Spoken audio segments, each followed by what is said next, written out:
Mau. Baik, ini pertemuan ke-8 ya. Pertemuan ke-8, pertemuan pertama setelah UTS. Gimana kabar UTS-nya?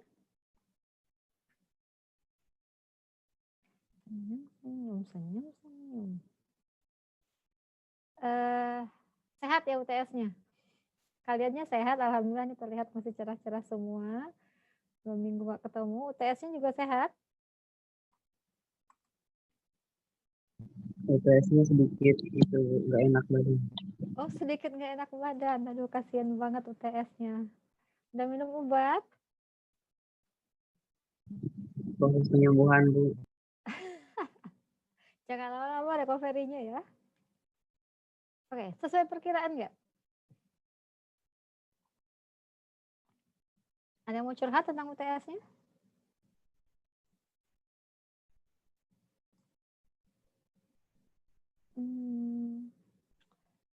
Cuma 2 soal ya, 2 soal ya masuk semua lah. Itu diupayakan semua materi yang sudah dipelajari itu bisa ditanyakan semua di UTS. Jadi jangan sampai kalian sudah belajar semua terus ternyata ya nggak ditanya katanya. Jadi untuk mengurangi kekecewaan mahasiswa juga, jadi diupayakan semua materi bisa masuk. Gitu. Yang pertama tentang diberikan STEM back to back STEM and Live. Lu cuma disuruh cari 5 number summary-nya, deteksi pencilannya, bikin box plot-nya. Harusnya itu sangat mudah ya. Ya sama baca STEM and Live-nya, baca box plot-nya, lihat distribusinya seperti apa. Nomor 1 itu sangat sederhana dan harusnya tidak ada yang merasa kesulitan di sana. Nomor 2 diberikan 2 data apa ya? PDRB ya? Saya lupa. Ada dua hal, lalu disuruh membandingkan sebenarnya. Kenapa disebut bikin box plot perbandingan? Itu maksudnya sih bikin box plotnya dalam satu skala dan itu nggak mungkin dilakukan dengan box plot biasa karena datanya juga sangat berbeda, angkanya sangat berbeda. Kalau kalian bikin dalam satu gambar, yang kecil nggak akan terlihat. Jadi itu sebaiknya sih pakai standarisasi. Biar bisa membandingkan, distandarkan dulu datanya, nanti baru kita baca hasil standarisasinya. Karena kalau standarisasi kan tidak mengubah distribusi data, tidak mengubah sebaran data. Jadi bisa langsung dibandingkan dengan satu gambar yang nanti box plotnya hanya antara min 1 sampai 1, seperti itu. Terus sebenarnya banyak pengulangan ya, banyak box plot yang harus kalian buat di situ. Periksa pencilannya juga, lalu disuruh kalau misalnya pencilan dihilangkan, dikeluarkan dari data, bikin lagi box plotnya, pengaruhnya seperti apa. Dari kedua data yang punya pencilan, data yang mana?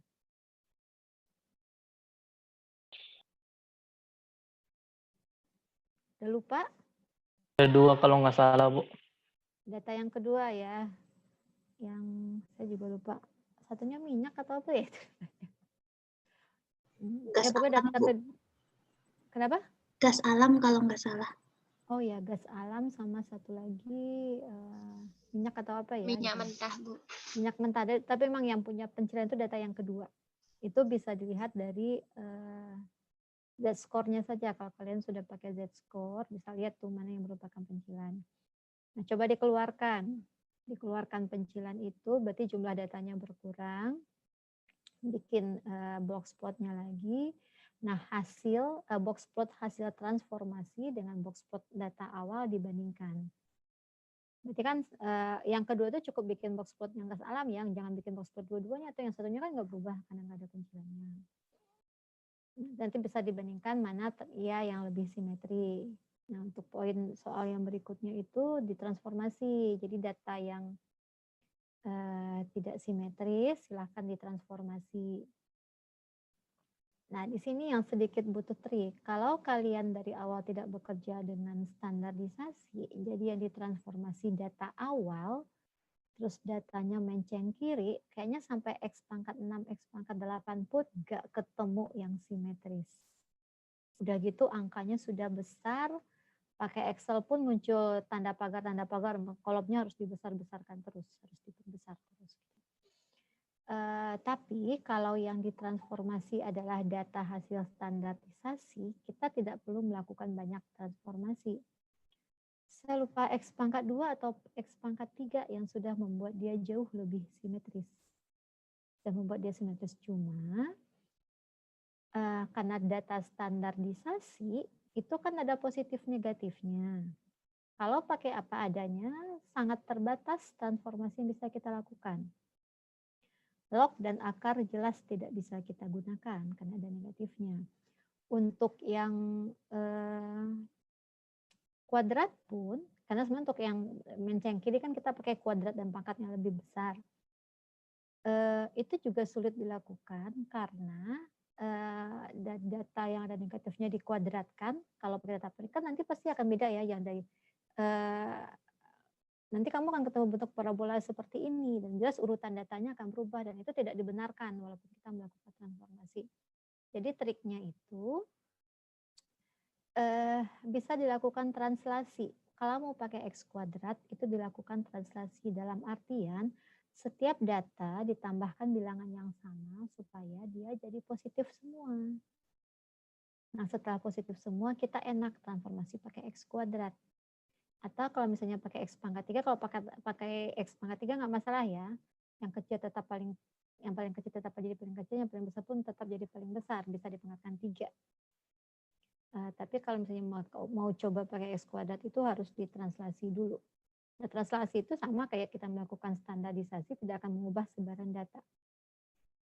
Nanti setelah ditranslasi, kalian transformasi tinggal dilihat yang lebih bagus itu untuk kesimetrisan dari data yang ada itu kita keluarkan pencilannya ataukah kita transformasi. Nah, jadi jawabannya nanti mungkin saja bisa beda-beda ya tergantung hasil yang kalian dapatkan. Jadi tidak hanya melihat pekerjaan mentransformasinya, tetapi juga akan dilihat bagaimana kalian menganalisis dari poin-poin yang sudah dikerjakan itu seperti apa. Oke, kira-kira review dari UTS itu seperti itu. Mudah-mudahan nggak ada yang trauma dengan UTS-nya ya, terus akhirnya melupakan. Jadi saya ngomong pun, ini Bu ngomongin soal yang mana ya, jadi udah dilupakan, udah nggak ingat tuh kemarin nulisin soal yang, jawab soal yang seperti apa gitu. Yang mudah-mudahan pengalaman UTS-nya bukan pengalaman yang buruk ya, tetap happy, harus tetap happy di zaman sekarang. Oke, ada yang mau ditanyakan terkait UTS dulu sebelum kita masuk ke materi hari ini? Nggak ada? Aman ya? Oke, kalau begitu sekarang kita masuk ke materi hari ini. Hari ini kita akan bicara tentang pemeriksaan kesimetrisan data. Jadi sebenarnya dari awal, dari bikin stem leaf, bikin box plot, itu salah satu cara kita memeriksa apakah data kita sudah simetris atau belum. Karena seperti disampaikan berulang kali, kita perlu memeriksa kesimetrisan data, kita perlu punya data yang simetris, atau bahasa resmi kita perlu data yang berdistribusi normal, supaya nanti dia bisa diolah lebih lanjut, bisa digunakan untuk analisis lebih lanjut. Gitu. Kalau menggunakan stem leaf, menggunakan box plot, itu kita semata-mata mengandalkan visualisasi. Mengandalkan mata kita untuk membantu kita memutuskan datanya normal atau tidak, datanya simetris atau tidak. Nah, di materi hari ini, pemeriksaan kesimetrisan data, selain menggunakan eksplorasi lewat visualisasi data itu, di mana dalam hal ini, di pertemuan ini kita akan memeriksa lewat Kiki plot, kuantil plot. Jadi kita akan lihat plot dari kuantil plot itu untuk nanti kita putuskan datanya simetris atau tidak. Dan kita di sini juga memasukkan sedikit inferensi ya, dalam arti akan ada hipotesis di sini untuk menguji apakah memang data kita simetris atau tidak. Jadi nanti lewat Kiki plot yang sudah kita buat, selain melihat secara visual, kita juga akan lakukan uji hipotesis untuk memeriksa apakah data kita itu memang berdistribusi normal atau tidak. Dalam hal ini kita bicaranya normal. Nah, sebelum lanjut kita lihat dulu apa sih itu Kiki-plot itu, apakah Kiki-plot itu apa, lalu bagaimana cara membuatnya dan bagaimana cara memahaminya. Nah, kita lihat di sini Kiki-plot itu kuantil plot. Jadi untuk memeriksa kesimetrisan data itu ini salah satu caranya ya, bisa pakai kuantil plot, dan kalau di SPSS pun itu ada yang namanya VP plot. Probability plot. Di sini yang kita gunakan adalah kuantil. Jadi ini sebenarnya adalah suatu scatter plot, diagram pencar dari kuantil data yang sudah diurutkan dengan kuantil data yang terstandarkan. Jadi di sini Kiki-plot itu suatu diagram pencar yang kita bandingkan distribusi empiris. Distribusi empiris ini berarti data yang kita miliki, data empiriknya seperti apa, dengan fit distribution, dengan distribusi standarnya. Itu. Nah, yang kita buat di sini adalah plot dari kuantil data yang diurutkan, ini yang data empiris tadi, terhadap kuantil standar yang berkorespondensi dengan dia. Nah, nanti yang kita plot itu adalah kuantil standar yang diurutkan, kita beri nama, itu adalah XJ, dengan kuantil standarnya yang kita beri nama KJ. Nanti berdasarkan plot itu yang akan kita putuskan data kita normal atau tidak. Nah, untuk kuantil standar sebenarnya kita punya beberapa, gak hanya normal. Jadi kalau misalnya kuantil standar yang kita gunakan berdistribusi Poisson, berarti nanti kita akan menguji apakah data kita berdistribusi Poisson. Kalau kita pakai datanya normal, berarti yang akan kita uji adalah apakah data kita berdistribusi normal. Seperti itu. Nah, untuk apa itu kita membuat Kiki-plot? Yang pertama kita melihat sebaran data. Jadi nanti datanya tersebar atau tidak. Terus yang poin utamanya adalah kita menguji ketepatan model, goodness of fit dari distribusi normal. Ini kalau kita pakainya datanya normal. Jadi kita mau memeriksa data kita ini sesuai nggak distribusinya dengan yang kita mau. Nah, Kiki-plot itu akan baik digunakan kalau datanya berasal dari populasi sudah diketahui dan jumlah datanya itu banyak. Jadi lebih untuk Kiki-plot itu bukan untuk mengetahui distribusi data sebenarnya, tapi lebih untuk memeriksa data kita itu distribusinya seperti apa. Apakah dia memang berdistribusi normal atau tidak, apakah dia memang berdistribusi Poisson atau tidak. Dan baiknya untuk data yang sudah cukup besar, karena kalau datanya kecil itu kan terlihat semuanya jaraknya akan bergelombang jauh gitu loh. Jadi kayak ini nggak normal, padahal bisa jadi data itu sebenarnya data yang berdistribusi normal kita ambil, tetapi karena sampelnya terlalu sedikit, dia terlihatnya nggak lurus. Kita mikirnya dia tidak berdistribusi normal, makanya perlu data yang cukup banyak. Nah, bagaimana cara membuat Kiki-plot? Seperti yang disampaikan, Kiki-plot itu adalah diagram pencar, scatter plot dari kuantil data empirik dengan kuantil standar. Nah, kalau kuantil data empirik yang terurutkan lagi, maka kita butuh data itu untuk terurut. Jadi kita punya, kalau datanya itu, ada di sini, ada kuantil, ada data, N observasi X1, X2, sampai Xn. Nah, kita akan urutkan data tersebut, kita beri nama dengan X1, X2, sampai Xn juga. Jadi kalau misalnya kita punya data X1, X2, sampai Xn. Maaf, ini nggak pakai kurung. Xn, lalu kita punya data X1, X2, Xn. Tahu bedanya? Yang pakai kurung udah keurut, yang nggak pakai kurung itu data asli kita nggak, Bu? Oke. Yang X1, X2, Xn itu adalah data awal, data yang kita miliki. Kalau kita mengurutkan, kan ada lagi data pertama, data kedua, sampai data ke N. Nah, itu kita tulis dengan bentuk X1, X2, Xn sampai yang terurut. Nah, kalau begini, kita akan punya X1 kecil sama dengan X2, kecil sama dengan Xn. Akan seperti itu. Yang kita gunakan di sini adalah kuantil data yang terurut yang ini. Nah, setelah data terurut, nanti kita akan cari nilai pendekatan peluang yang bersesuaian dengan data yang ada. Kalau ini kan nanti kita ngomongnya adalah data pertama itu kita punya namanya J. J itu dia data keberapa. Dan kadang-kadang untuk J itu kita nanti butuh yang namanya J correction. Nanti kita lihat kapan kita gunakan J correction. Nah, sudah dapat urutan data itu, kan nanti kita akan punya tuh XJ-nya.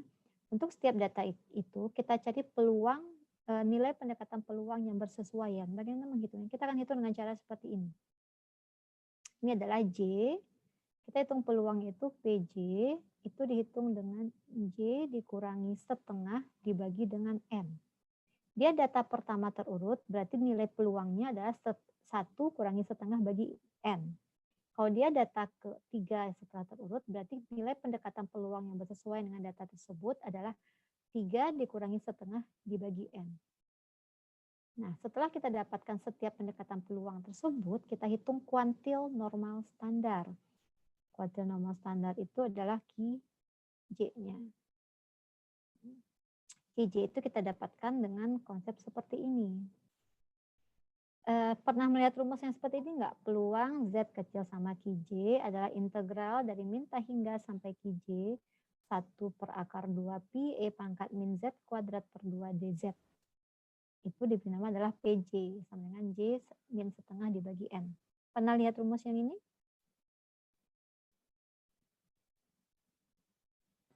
Distribusi normal di PTP, Yes. Bu. Distribusi normal 0,1. Oke, good. Kalau masih saya senang kalian masih mengingat pelajaran 1 semester yang lalu ya. Kalau distribusi peluang, misalnya kita punya X distribusi normal mu, sigma kuadrat. Kita akan tuliskan distribusi peluang, fungsi pada peluang itu kan seperti ini. 1 per sigma akar 2 pi E pangkat min setengah X min mu per sigma dikuadratkan. Nah, di sini dia dikurangi rata-rata dibagi standar deviasinya. Nah, untuk fungsi yang Z yang merupakan normal apa ini?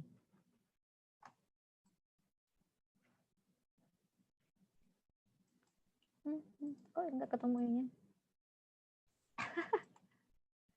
Bentar. Oke. Nah, untuk Z yang tadi distribusi normal 0,1 berarti mu-nya diganti 0, sigma diganti 1, kita akan ketemu ini. Kita akan ketemu 1 per akar 2 pi E pangkat min Z kuadrat per 2. Nah, jadi di sini kita tahu Z itu berdistribusi normal 0,1. Nah, ini hubungannya ke normal standar, ke kuantil itu.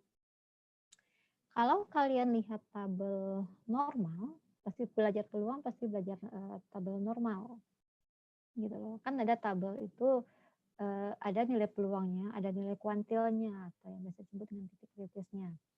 Nah, nanti yang peluang ini kita sudah punya dari atas. Ya. Yang kita cari itu adalah QZ, adalah QJ-nya karena peluangnya sudah ada. Jadi kalau misalnya kalian ingat tabel distribusi normal itu kan begini. Kalau tabel kalau ini grafik PDF normal, luas daerah di bawah ini berapa? Jumlah luas daerah di bawah ini. 1. Karena kalau kamu punya fungsi fx, lalu integral dari min hingga sampai tahingganya itu jumlah luas daerah itu kan harus 1. Kalau enggak 1, fungsi distribusinya dia bukan fungsi pada peluang berarti. Nah, berarti jumlah di tengah luas kalau separuh ini adalah setengah ya. Dan untuk luasnya ini tengahnya harus 0. X-nya itu harus 0. Ya kan? Jadi kalau di sini luasnya 0,5, kita akan punya peluang Z kecil sama 0 itu adalah 0,5. Artinya apa? Jadi peluang luas daerah ini luas daerah di bawah 0 itu adalah 0,5. Dan kalau misalnya kita lihat tabel normal, kan di sini biasanya tabel normal itu dari min 3,9, min 3,8, lalu ininya dari 0, 1, sampai 9.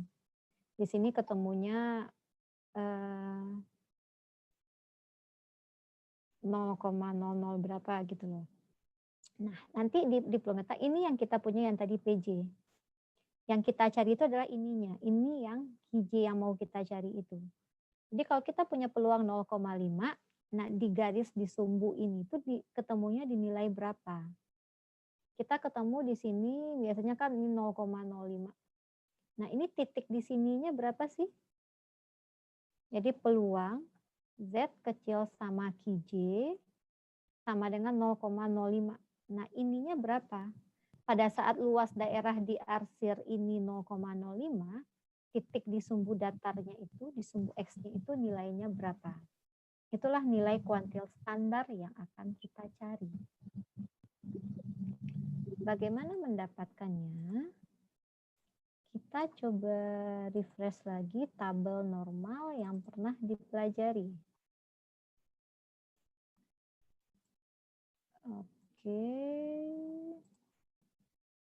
Saya masuk ke sini. Ini tabel normal. Dari 9, min 3,9, 0. Kalau gini kan, kalau di titik ini kan kita bacanya begini nih. Peluang Z kecil dari min 3,94 itu adalah 0,00004. Seperti itu.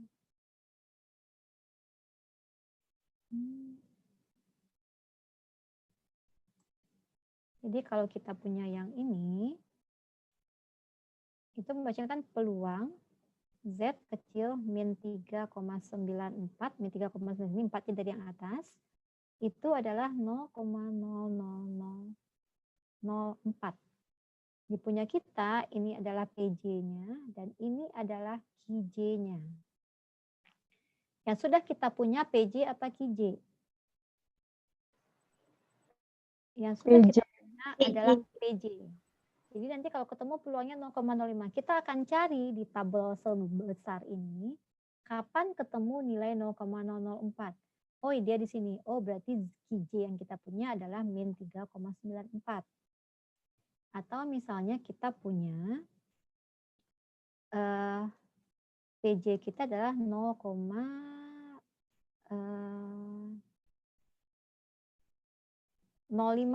misalnya. Kita akan cari di sini mana yang nilainya 0,05. 0,05 ini 0,05 sekian, 0,04. Yang paling dekat tuh di sini. Ini kalau lihat ke atas 0,4. Jadi kalau min 1,64 dia 0,0505. Kalau min 1,65 dia 0,0495. Mana yang lebih dekat ke 0,5? Pas dia di tengah-tengah. Kalau misalnya lebih dekat ke min 1,64, kita akan bilang min 1,4. Kalau dia lebih dekat ke min 1,65, kita akan bilang dia min 1,65.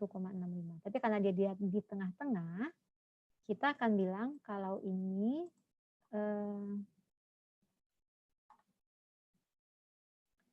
kita akan bilang kalau peluangnya sama dengan 0,05, kita akan tuliskan peluang Z kecil sama tadi berapa, min 1,645. 0,05. Kenapa kita ambil tengah-tengah? Karena dia pas di tengah-tengah. Tapi kalau enggak di tengah-tengah ya kita bisa ambil ke salah satu angka nilai kuantil yang lebih dekat. Seperti itu. Jadi sekali lagi ini kita punya dari PJ-nya, kita akan temukan ini. Jadi kita akan lihat tabel normal itu dan cari nilai kuantil standar yang bersesuaian dengan dia. Itu yang akan kita lakukan. Nah, kita kembali ke PowerPoint-nya. Nah, dengan cara yang tadi, lewat tabel normal, kita akan dapatkan KJ-nya itu berapa. Nah, nanti kita kan sudah punya XJ dari atas, kita punya KJ, itu yang akan kita plot. Kita buat scatter plot-nya, diagram pencarnya. Nah, kita sudah punya nilai KJ dan nilai XJ. Nanti ini yang akan kita plot. Lalu kita periksa kelurusan hasil plotnya. Apa yang dimaksud dengan kelulusan hasil plotnya? Nah, kalau pada saat titik-titik yang membentuk scatter plot itu membentuk garis lurus, itu kita akan katakan data kita cenderung simetris atau dia berdistribusi normal. Nah, ini yang dikatakan kita pakai visualisasi. Kalau kita sudah berpikir ini lurus, oke, kita bilang normal. Kalau ternyata masih banyak jauh dari membuat, kan normal kan berarti kita lurusnya kita present, tapi kalau titiknya masih di sekitar sini, oke gitu. Tapi kalau ternyata banyak yang jauh, mungkin kita bilang, oh dia tidak normal. Itu cara pertama untuk memutuskan data kita simetris atau tidak. Kita bisa pakai cara yang kedua, yang ini sudah keluar dari eksplorasi sebenarnya, karena ada inferensia di sini. Kita menggunakan koefisien korelasi dari titik-titik dalam plot tersebut untuk menguji kelurusan kiki plot kita. Kita akan menguji hipotesis ini, di mana hipotesis nolnya mengatakan data simetris, atau data berdistribusi normal, dan H1-nya mengatakan data tidak simetris atau data tidak berdistribusi normal. Seperti itu. Bagaimana dasar kita menentukan data simetris atau tidak? Kita gunakan koefisien korelasi. Rumusnya kita gunakan koefisien korelasi dari yang akan kita gambar tadi kan Qj, Xj, dan Qj. Jadi yang akan kita cari koefisien korelasinya juga dari ini. Pakai apa? Ya pakai rumus koefisien korelasi yang sudah kita tahu. RQ, nah itu pakai rumus yang ini, yang X-nya dan Q-nya seperti ini. Karena dia koefisien korelasi nilainya pasti antara min 1 sampai 1. Nah, kriteria uji, ini kriteria uji namanya. Nah, kriteria uji yang kita gunakan adalah tolak Hanol saat RQ kecil daripada R tabel. Tolak Hanol di sini artinya apa?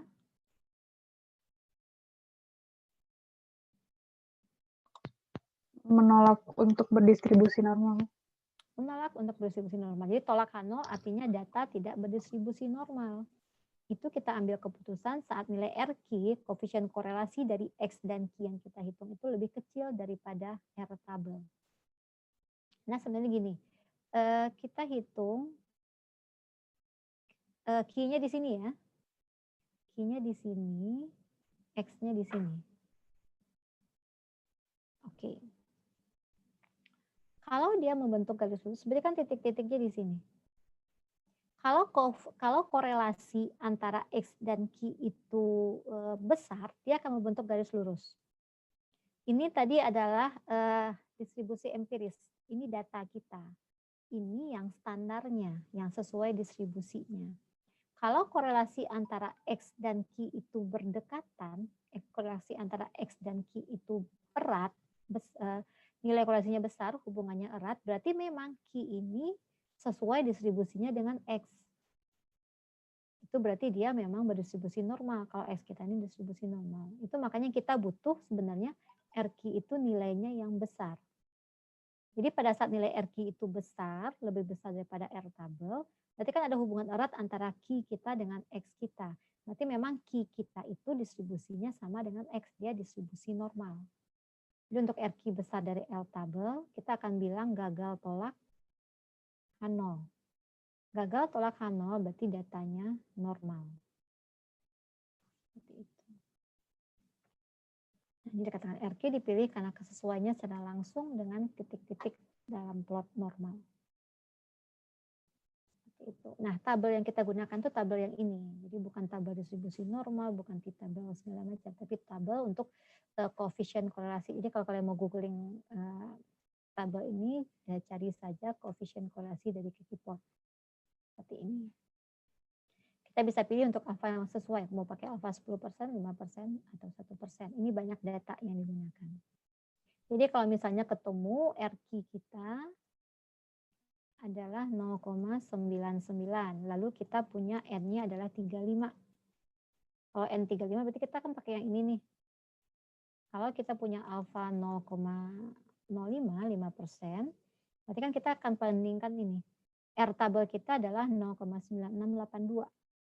RQ kita 0,99. RQ lebih besar daripada R tabel. Korelasinya tinggi, berarti ada hubungan erat antara X dengan Q kita. Berarti memang data kita, data kita X kita itu memang berdistribusi normal. Dan memang sesuai R lebih besar daripada R tabel, gagal tolak 0. Gagal tolak 0 berarti data kita memang berdistribusi normal. Seperti itu. Oke, tadi kayaknya saya salah menjelaskan di sini. Data kita yang ini ya. Jadi pada saat hubungannya erat, korelasinya besar, berarti X ini distribusinya ngikutin ke sini. Salah panahnya tadi. Karena ini yang standar. Data kita yang di sini. Jadi ini udah ketahuan dia normal. Pada saat data kita hubungannya erat dengan yang standar, berarti memang data kita distribusinya sama dengan yang standar. Itu sedikit koreksi dari yang tadi. Oke, ini cara melihat tabelnya. Nah, contohnya gini. Kita punya data, ini sudah order observation, sudah data yang terurut. Hanya ada 10 data di sini. Kita punya data XJ dan ini kita bisa lihat urutannya. Jadi ini adalah data pertama, data kedua terurut, data ketiga, keempat, sampai data ke-10. Nah, untuk setiap terurut ini kita hitung peluangnya, nilai peluang bersesuaian dengan ini. Untuk data pertama nilai peluangnya berarti adalah 1 kurang setengah bagi 10, ketemu 0,05. Untuk data kedua berarti 2 kurang setengah bagi 10, 0,15 dan seterusnya. Hitung peluang nilai peluang yang sesuai dengan untuk masing-masing ini. Sudah dapat nilai peluang ini kita hitung untuk menentukan nilai kuantil standarnya, kuantil nomor standar yang bersesuaian dengan ini. Jadi kayak tadi, ketemu PJ-nya 0,05, QJ-nya berapa? Lihat di tabel, 0,05 itu ketemunya di yang mana? Terus berikutnya, cari di sini tabel yang 0,15, lalu ketemu nilai QJ-nya berapa? Dan seterusnya seperti ini. Nanti kita akan plot nilai XJ ini dengan nilai QJ yang ini. Seperti inilah kira-kira titiknya. Ini nanti kita lihat, ini dengan bentuk seperti ini, dia normal atau enggak, dia membentuk garis lurus atau tidak. Kalau kita pikir, oke, dia membentuk garis lurus, kita akan simpulkan kalau memang data kita, data empiris kita, XJ kita memang berdistribusi normal, sesuai dengan distribusi yang ini. Nah, selanjutnya, kalau kita enggak mau meyakinkan lebih, kita bisa hitung koefisien korelasi antara X ini dengan ini. Kita hitung RQ, itu dia adalah korelasi antara XJ dengan QJ. Nilainya berapa? Hitung pakai rumus yang tadi, ini nilai X-nya, ini nilai Q-nya. Hitung berapa nilai korelasi. Nanti kita bandingkan dengan R, tabelnya seperti itu. Oke, sudah punya gambaran? Bu, izin bertanya, Bu. Ya, silakan. Kan yang lihat di tabel itu tadi, Bu, kan kalau ini kan contohnya karena datanya ada 10. Kalau misalnya datanya kayak ada 22, 27 itu pakai pendekatan nggak, Bu, ngelihat buat ngebandingin RQ sama R-nya? Misalnya kayak kalau misalnya dia 22 berarti lebih dekat ke yang 20, ambil yang untuk di tabelnya yang N-nya 20 atau gimana, Bu? Terima kasih, Bu. Ya. Oke, sama-sama. Ya, itu nanti kita pakai namanya interpolasi. Nah, sebelum ke interpolasi, saya mau nunjukin ada cara yang lebih simple untuk mendapatkan QJ. Dalam arti, QJ bisa kita hitung lewat Excel. Jadi 10 pakai 10 data, lalu ngitung QJ-nya hanya 10 data masih mending. Kalau datamu 100, mau ngeliatin satu-satu di tabel, sakit mata mah iya. Jadi kita bisa pakai fungsi, misalnya ini nilai P-nya di sini, ini nilai Q-nya. Kalau misalnya dia 0,05, kita bisa pakai fungsi normal, standar, inverse-nya. Jadi sudah gini, tinggal masukin nilai peluangnya. Karena kalau kayak di tabel, itu cuma bisa 2 angka di belakang koma sebenarnya, ya kan? Karena di tabel yang kita pakai itu cuma 2 angka belakang koma, tapi kalau ini bisa lebih, kita maunya berapa. Terus kalau misalnya dia maunya 0,15, tinggal hitung. Min 1,03. Jadi kalau udah kayak gini, mau 100 data pun, hayu. Gitu loh. Oke, itu caranya. Terus yang di sini pun, kalau pas di sini nih, kalau ada yang benar-benar 0,5, di sini ketemunya nanti kuantilnya itu adalah 0. Ini karena datanya genap terus nggak ada yang sama, itu biasanya berpasangan. 0,05, 0,95 itu dia akan sama kuantilnya, dia hanya beda tanda. Ini juga 0,15, 0,85, dia akan sama kuantilnya, dia hanya beda tanda. Seperti itu. Nah, nyambung ke pertanyaannya, pas di data kita 10 ada di sini. Kalau datanya 22 nggak ada di sini. Pakai apa caranya? Kita pakai interpolasi.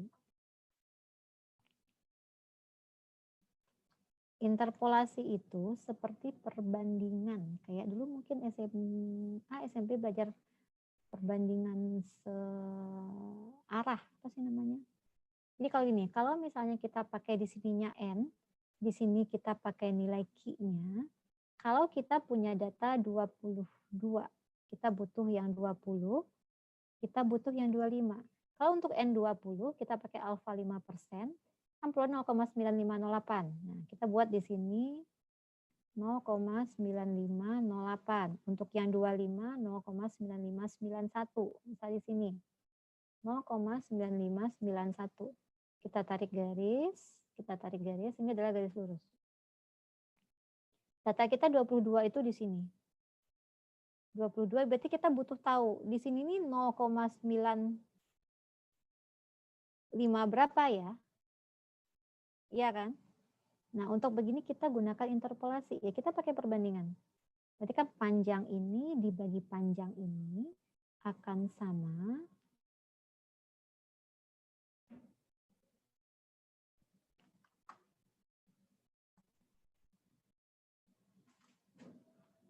kita akan punya kalau kita akan lihat di sini, kalau sebenarnya panjang ini kita bandingkan dengan panjang ini, dari 20 ke 22 dengan 0,95 sampai 0, sekian, itu akan sama dengan panjang ini sampai ke sini. Jadi yang ini loh, kalau titiknya yang ini tadi. Nah, dengan perbandingan inilah kita menggunakan perbandingan ini, kita akan ketemu nih, ini titiknya sebenarnya 0, berapa.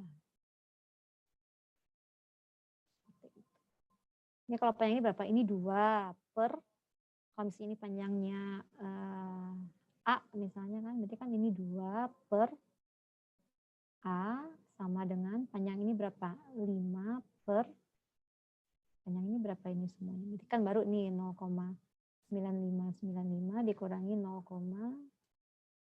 9591 ya, 9591 dikurangi 0,9508. Ketemulah nilai A-nya berapa. Ketemu nilai A itu kan berarti panjang sini, ya tinggal ditambahin 0,95 plus berapa. Nah, seperti itu. Tapi tidak semua harus pakai cara seperti ini. Kayak tadi, misalnya untuk contoh yang ini, kita sekarang punya N-nya bukan 235, N-nya 22. Nilai hitungan kita 0,99. 0,9 kan ada di sini. Kalau 22 berarti kita lihatnya yang ini kan. Sudah jelas R tabel kita lebih kecil daripada 0,99. Nggak perlu pakai cara rumit, kita langsung bisa menyimpulkan kalau RQ lebih besar daripada R tabel, gagal tolak H0. Seperti itu. Atau kita ketemunya 0,94. Oh, dia udah jelas di bawah sini, udah jelas RQ lebih kecil daripada R tabel, tolak H0. Kita butuh interpolasi pada saat kita ketemu untuk data ini, kita ketemu RQ-nya itu adalah 0,9550 misalnya. Kan dia ada di dalam sini nih. 0,9550. Nah, baru kita perlu pakai cara ini untuk kita tahu R tabel itu lebih besar ataukah lebih kecil daripada 0,9550. Tapi untuk yang lain yang sudah jelas, nggak usah repot-repot pakai begini. Karena sebenarnya kan ini untuk kita tahu nilai R tabelnya berapa. Apakah lebih kecil atau lebih besar daripada yang kita punya. Dan nilainya pasti terletak di antara dua angka yang kita tahu. Oke, bisa dipahami? Bisa, Bu. Terima kasih, Bu. Oke. Ada yang mau tanya lagi yang lain?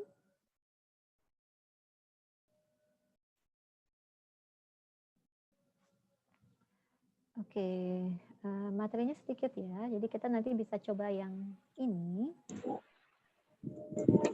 Ada yang mau tanya?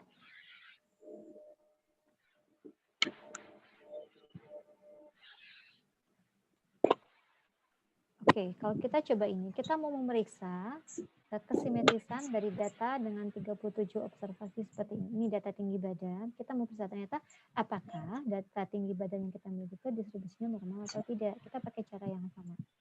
Jadi kita urutkan data ini, dapat J-nya, lalu urutkan data, dapat J-nya, hitung PJ-nya, hitung QJ-nya. Nanti baru kita periksa dia lulus atau enggak. Nah, cuman di sini akan punya masalah, kita punya beberapa data yang sama. Contohnya aja ini, kita belum urutkan jadi kita nggak tahu ini data keberapa.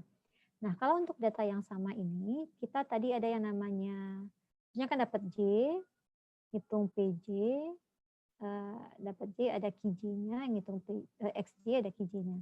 Pada saat data yang sama, kita tidak gunakan J, kita ada namanya J correction. J-nya akan kita sesuaikan supaya nanti ngitung PJ-nya bisa. Bagaimana penyesuaiannya? Itu tadi pakai yang ini. Kalau ada nilai observasi yang sama, nilai J yang digunakan untuk menghitung nilai pendekatan peluang adalah rata-rata dari nilai J. Jadi kita misalnya punya ini data J-nya data ke-1, data kedua, data ketiga. Lalu XJ-nya nilainya 50, ini juga 50, ini baru 51. Nah, kalau kayak gini kita butuh J correction. J-nya kita nggak pakai 1 dan 2, kita pakai rata-rata dari dia. Jadi untuk data 50 ini, 50 yang pertama kita akan gunakan adalah setengah. Ini J-nya adalah 1,5, ini pun nilainya 1,5. Jadi nanti untuk menghitung PJ-nya, di sini kita gunakan adalah 1,5 kurangin setengah dibagi N. Untuk data ketiga, ini J-nya berarti pakainya 3. Nanti baru kita pakai 3 kurangi setengah per N. Jadi nanti untuk yang data yang sama itu, kita akan punya XJ yang sama, kita punya PJ yang sama, kita otomatis punya QJ yang sama.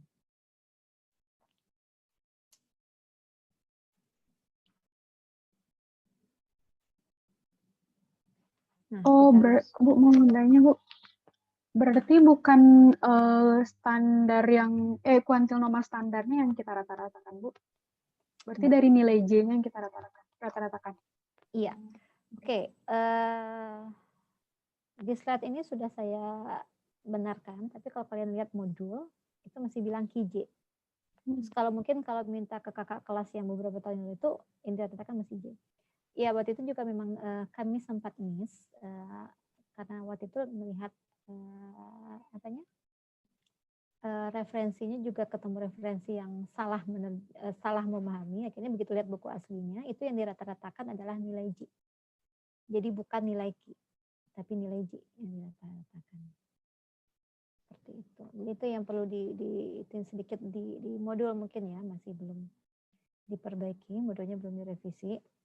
Sekarang kita coba ini pakai Excel, coba atau mau ngitung manual.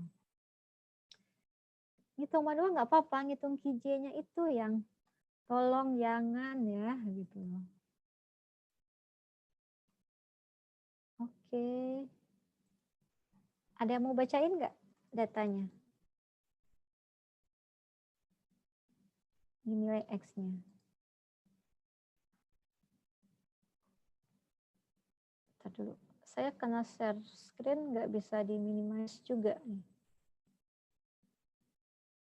170, 162.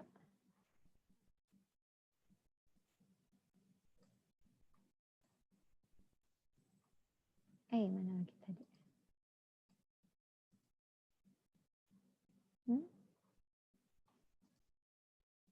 Sekarang tampilan di kalian apa? Excel apa PowerPoint? Excel, Bu. Excel, Bu. Oke, data pertama berapa? 170. 70. 162. 162. Iya, Bu. Terus?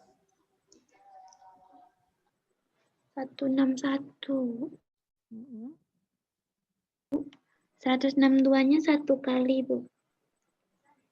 Oke.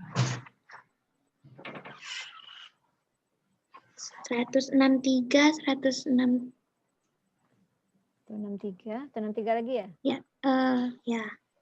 Terus 155, 170, 151, 173, 160, 163, 153, 166,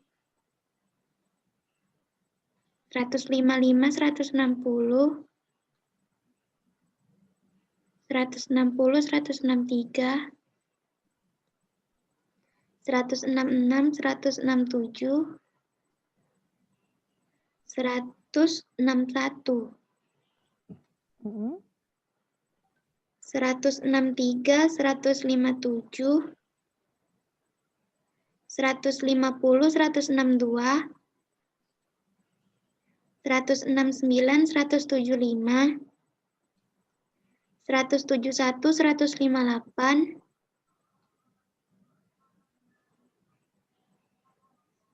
158, 170, terus 170, 166, 160, 170, 170, 168, 152. Oke, 37 ya. Iya. Oke, ini J-nya. J1, J2,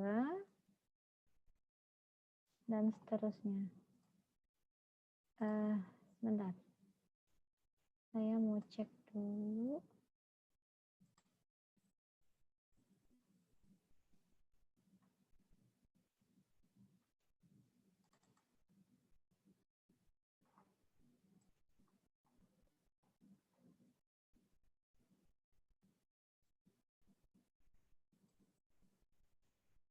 Ya.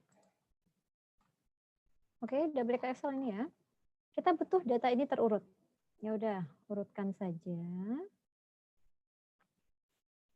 Data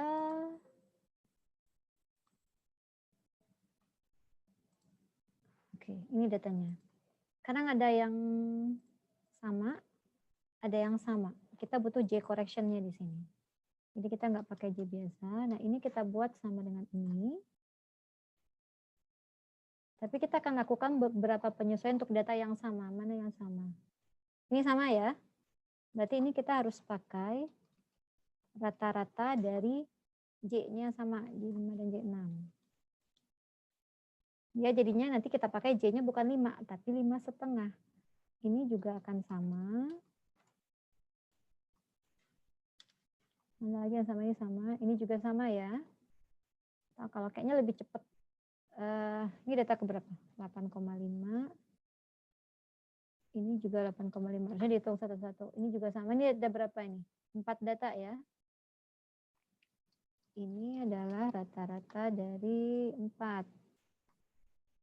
Berapa? 11,5. Ini akan sama nih.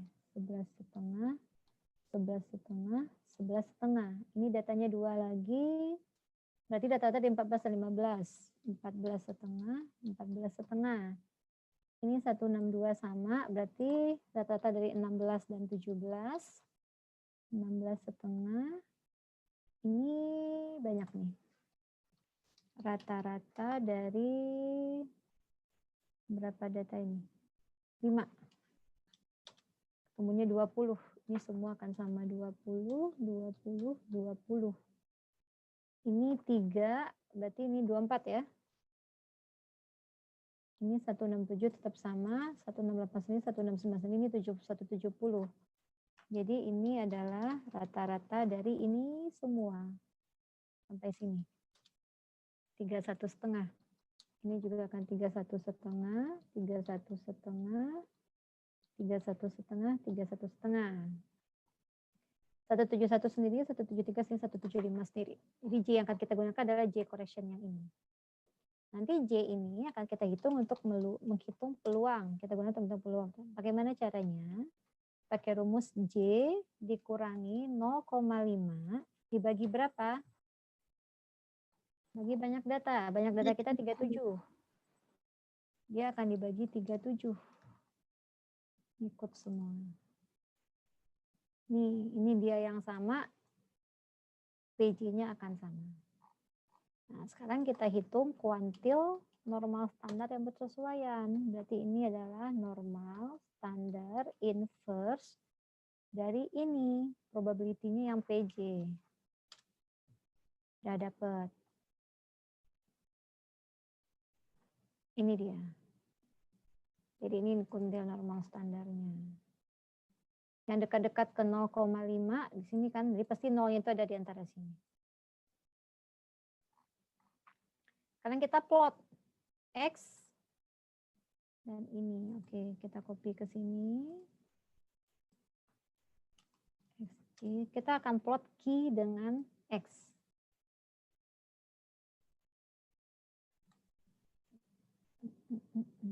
Pakai scatter plot. Ini dia.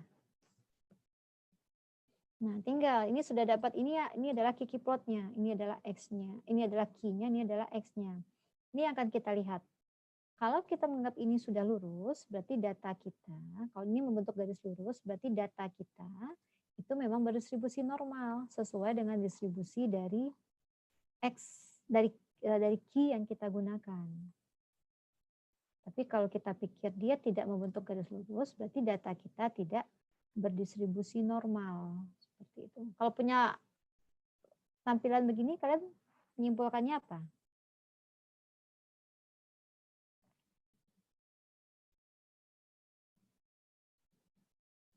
Untuk garis normal, bentuk garis lurus.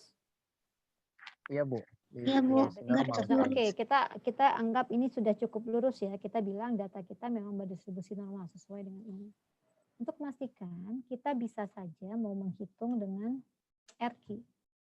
RQ koefisien korelasi antara Q dengan X. Ya, kalau pakai Excel, kita bisa hitung korelasi antara fungsi korel ya, antara Q dengan X-nya.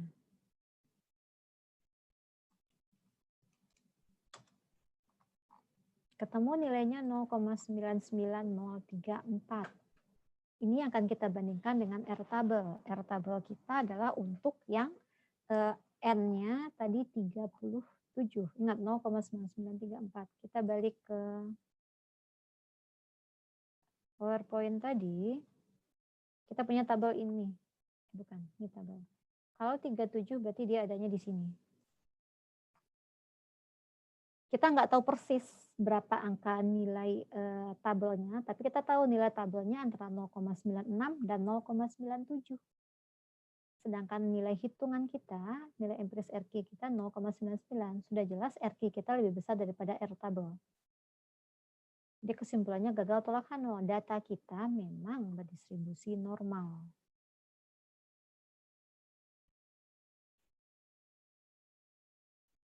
Bisa dipahami? Ada yang mau ditanyakan?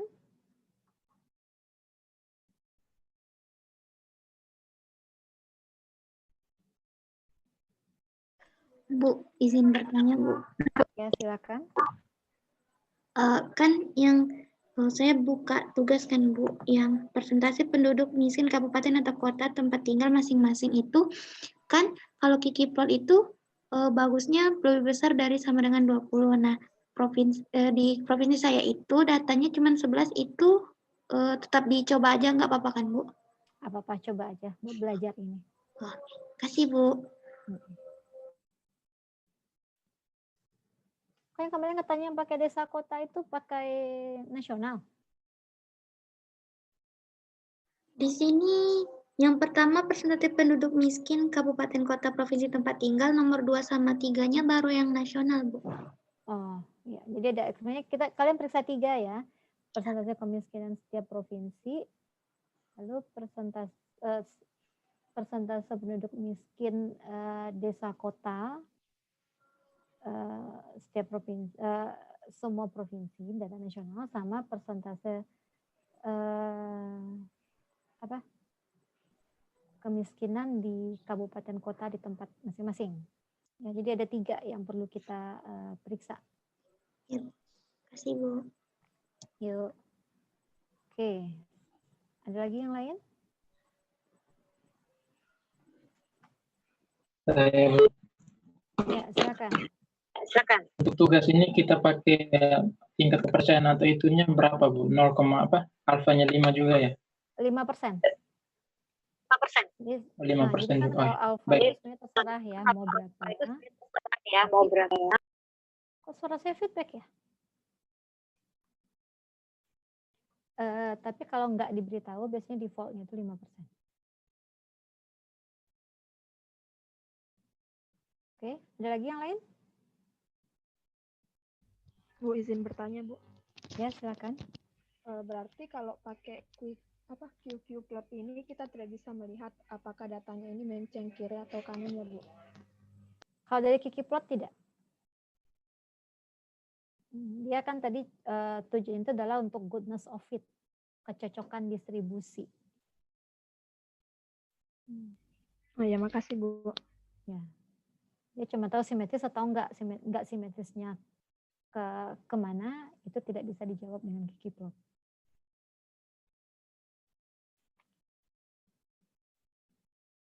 Ada lagi dari yang lain pertanyaannya?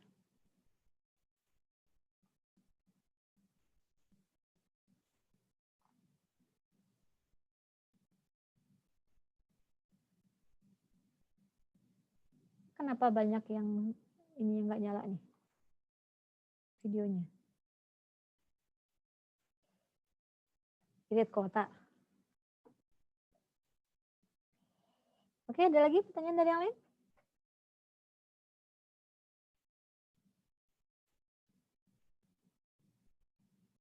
Kalau sudah tidak ada, mudah-mudahan memang bisa dipahami ya, nggak ada lagi pertanyaan yang muncul karena memang sudah paham. Jadi kita bisa akhiri pertemuan kita hari ini. Ini adalah materi terakhir kita bicara tentang data satu variabel. Mulai minggu depan kita akan bicara data 2 variabel. Jadi sebenarnya kayak tadi kita sudah pakai scatter plot, kita sudah hitung koefisien korelasi, itu sebenarnya adalah materi untuk data dengan 2 variabel. Jadi kita tidak hanya bicara kemiskinannya, kita bisa melihat bagaimana mungkin kemiskinan dan pertumbuhan ekonomi misalnya. Jadi ada 2 variabel. Kalau tadi walaupun ada QX, ada QJ, ada XJ, sebenarnya tetap bicara satu variabel, tapi ditampilkan dalam dua bentuk yang berbeda. Nah, minggu depan kita akan melihat bikin scatter plot, hitung koefisien korelasi dari memang 2 variabel yang berbeda. Dan kalau sudah bicara 2 variabel, kita bisa melihat hubungan antara 2 variabel tersebut, kita bisa melihat pengaruh suatu variabel terhadap variabel yang lain. Baik, kalau memang sudah tidak ada yang mau. Bu, izin bertanya Bu. Ya, masih ada, silakan. Nah, kan itu ada yang data pedesaan DKI Jakarta itu kan nggak ada Bu. Itu dihilangin aja atau dibikin 0 Bu? Dihilangin. Dihilangin, oke. Jadi jangan bikin tiba-tiba, oh ada persentase kemiskinannya, no, enggak. Jadi memang untuk data pedesaan itu banyak datanya cuma 33 ya. Iya Bu. Enggak 34. Mungkin dari awal dari Stemlist itu sudah bilang datanya berarti dihilangkan. Jumlah datanya jadi berkurang, banyak datanya jadi berkurang. Siap. Bu, ini bikinnya di Excel atau tulis tangan Bu? Maunya gimana? Excel. Bikin Excel aja nggak apa-apa. Di Excel. Terima kasih Bu. Ya, bikin Excel aja, ntar tinggal tulis. Karena saya kebayang juga sih kalau kalian harus menuliskan satu persatu QJ-nya itu, ngitung PJ-nya manual. Capek iya, terus ilmunya juga nggak nambah banyak juga sih sebenarnya. Jadi oke, pakai Excel aja. Yang penting paham ini dapatnya dari mana. Terus kalau pakai Excel kan memang sangat gampang ya dapetin kuantitas nomor standarnya. Saya juga berusaha belajar melihat kalau pakai tabel itu sebenarnya gimana. Tadi kan baru dicontohin tuh. Coba lihat apakah memang kalau ngitung sendiri kalian paham atau enggak mendapatkannya. Kan sekarang udah jelas tuh, udah ada Excel-nya untuk pembandingnya. Benar nggak nih yang cara saya melihat di tabelnya? Oke, masih ada dari yang lain?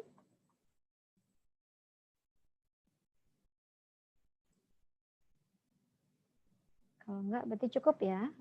Kita ketemu lagi minggu depan dengan materi hubungan antar dua variabel kuantitatif. Baik, terima kasih untuk perhatiannya. Mohon maaf ada kesalahan. Saya tutup aja ya. Sudah dengan Assalamualaikum warahmatullahi wabarakatuh. Waalaikumsalam. Waalaikumsalam warahmatullahi wabarakatuh. Bu. Terima kasih, Bu. Terima kasih, Bu.